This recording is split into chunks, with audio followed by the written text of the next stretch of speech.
I still can't believe we have over 1,000 Pokemon now existing.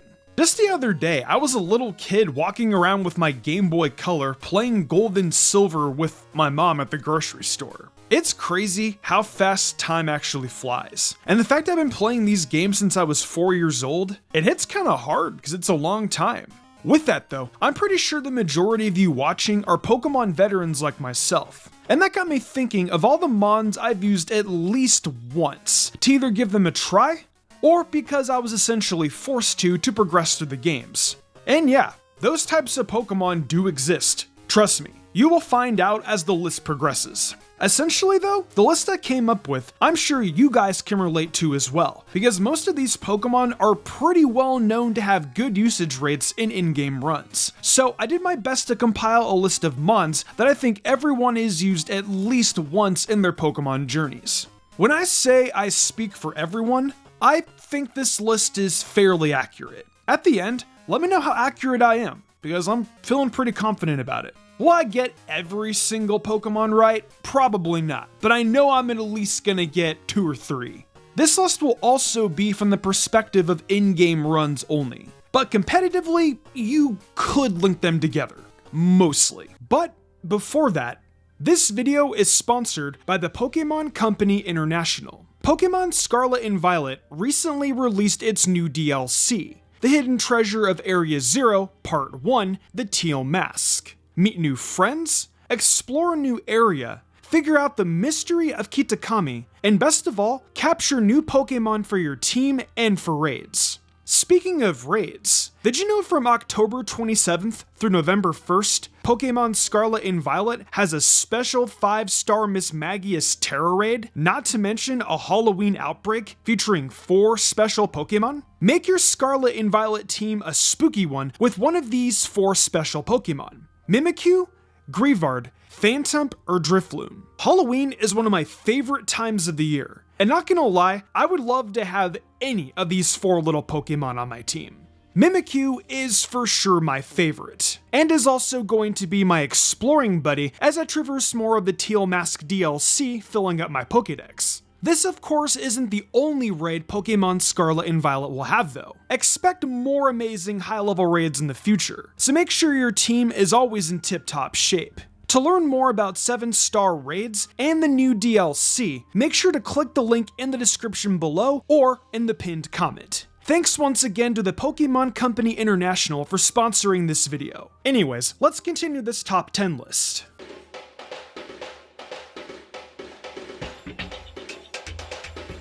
Okay, so first and foremost, let's get this one out of the way.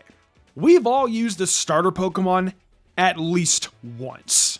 I could have made separate entries for different starters, but if I did that, then this list would have been filled with them. And I wanted to give more Pokemon the spotlight. The starter Pokemon is your first Pokemon for any regular Pokemon playthrough. They're also known for being relatively good in their respective games, and are most of the time the one Pokemon players focus on building a team around. There's also many reasons why a lot of starter Pokemon are so popular. They play a key aspect of what makes Pokemon fun, and are essentially players' first ever Pokemon no matter when you get into the series initially. My first ever starter was actually Bulbasaur, and to this day, it's tied as my second favorite Pokemon next to the Sprigatito line. So yeah, I don't think this one can be debated.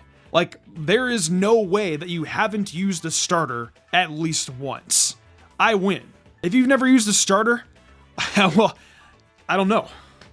There's no way.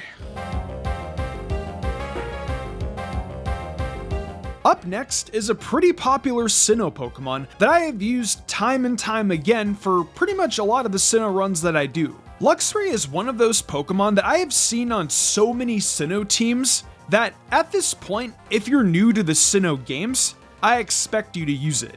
Now, there could be that small minority in the comments who didn't use it, and I accept that. Heck, that could literally be any of the mons on this list. Aside from the starters, because that's practically impossible. You can't debate me on that, sorry. Almost every Pokemon fan that I've talked to that has played Sinnoh used Luxray on their first ever Sinnoh team. I mean, think about it. You can catch it super early, it looks adorable, It evolves relatively early, and it just looks badass the more it evolves and gets stronger. In the not so distant past, I actually used to argue that Luxray was overrated because of its usage rate in the Sinnoh games. However, now I would put it as perfectly rated. It's not great competitively, but it has good usage rates in the game, its design is cool, and if you're able to get the elemental fangs on it, it can be a solid coverage machine for any kind of Pokemon run you do. I will also say the most common thing Pokemon fans want from it, the electric and dark type. This would not only satisfy me, but it would satisfy Luxray fans everywhere, and I know for a fact that I speak for the majority of Pokemon fans on that aspect.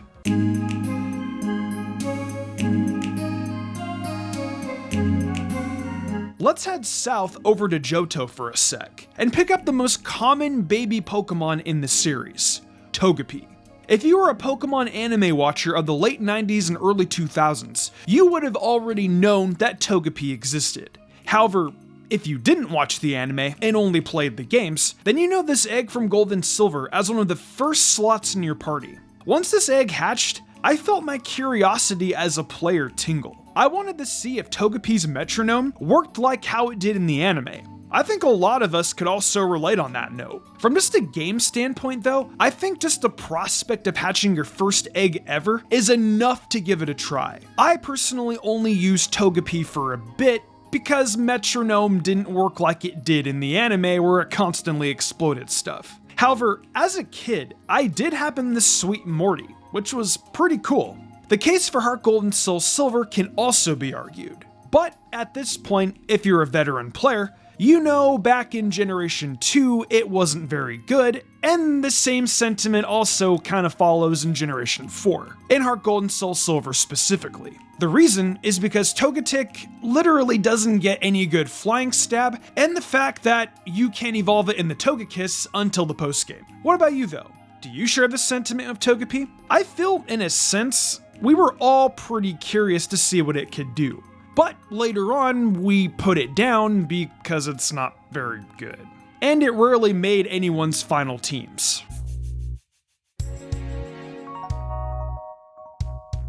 If you were at all familiar with anything Sinnoh related, or heck even Smash, then you surely know who this Pokemon is. Yeah, we've all used Lucario at least once. Even if you're not a fan of how it plays in the Pokemon games, maybe you like to use him in Smash or have gotten him from the random button while playing with friends. Back to the Pokemon perspective though, Riley gives you an egg at the end of Iron Island, and I think we all knew deep down what it was when we first received it. Lucario was one of those Pokemon that was revealed before its initial debut when Generation 4 dropped. It was pretty popular, being featured in Lucario and the Mystery of Mew, the PMD series, and I'm sure it was somewhere in a gaming magazine. Lucario is one of Pokemon's poster children, and its design just screams badass. Not to mention its performance in-game is very good. Mixed attacker, decent speed, and in Gen 6 you get a free one with an insanely broken Mega Evolution at a pretty prominent spot in the games. I think we all used that Lucario at least once when X and Y dropped. So even if you didn't use it in Sinnoh, you definitely used it in Kalos. Or you simply didn't because it was too broken. You tell me.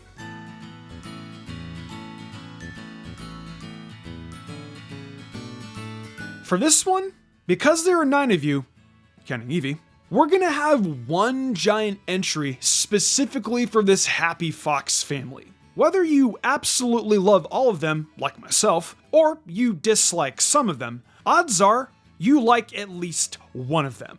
I can honestly say bluntly, I acknowledge the fact that Umbreon is a little overrated in some senses. However, that doesn't mean I still don't love it. I actually know plenty of individuals who do not like Umbreon, and to be honest, that's fine, because I get it. It stalls, it makes people mad, I get it. With that, you have 8 more options to choose from though. You at least have to like one. And not all these evolutions are like Umbreon. In fact, some of them actually don't perform very well, even from an in-game standpoint. Regardless, I don't think that stopped you from at least using one of these. You could dislike Umbreon, but absolutely love Espeon or Leafeon. They're just incredible. I just love this group of Pokemon, and I'm sure all of us have at least used one in the past. Let me know your favorite evolution in the comments below, by the way. Going into the later half of the list, of course not being in any particular order, we have a trio of Pokemon.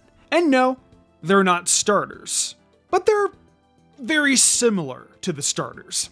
I'm talking about everyone's favorite set of elemental monkeys. This group of Pokemon is pretty notorious for being disliked, and it's honestly kinda sad, because these mons actually have decent stats for an in-game run. What makes them Pokemon we've all used once is simply due to the first gym leaders in Black and White. Cress, who uses a Panpour, Chili, who uses a Pansear, and Silent, who uses a Pansage. The way this gym works is that the player will face the opposite gym leader of the starter Pokemon they chose. At first glance, the player totally has the disadvantage. To mitigate this though, there's a free elemental monkey in the Dream Yard opposite of what the gym leader you're facing has. Without using the Dream Yard monkey, the battle against the first gym leader can be a bit rocky. It is possible to do it without the elemental monkey, but I feel the majority of the time, players picked up the monkey specifically for this battle and then never used it again. Or, who knows, maybe you did use it for your entire run. I know I have. They're not bad, like I said before, especially if you need a decent water type early on in Unova. Panpour can fit that role decently well. Regardless, I think it fits the bill of a Pokemon most of us have used at least once, especially to get past this Unova gym trio. What do you know? It's another Sinnohmon. Sinnoh Pokemon are just really popular for whatever reason. But in Garchomp's case, it's pretty easy to explain. Everything about it is pretty amazing.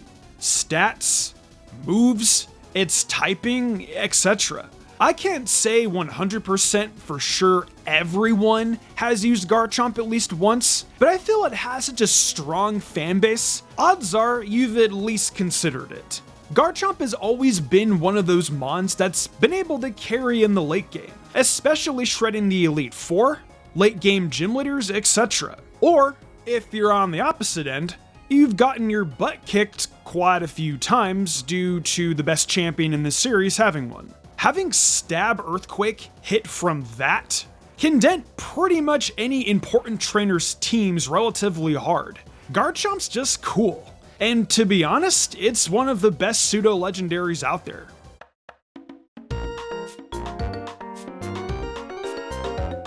I recently talked about this Pokemon in the top 10 Pokemon that fell off. Despite Staraptor dropping off in competitive, that doesn't take away the fact that it's probably the most popular early game flyer, and thus has been used countless times in not only Sinnoh, but maybe also in a few other mainline titles. I'm not going to go over Staraptor's in-game greatness and all that jazz, as I've done that countless times before on this channel. Staraptor is one of those Sinnoh mons that is a must-have on a Sinnoh team if you're a first-time player. Staraptor is very similar to Luxray. It's one of the first Pokemon you think of when playing through anything Sinnoh related, and I think that's something that we can all appreciate about it.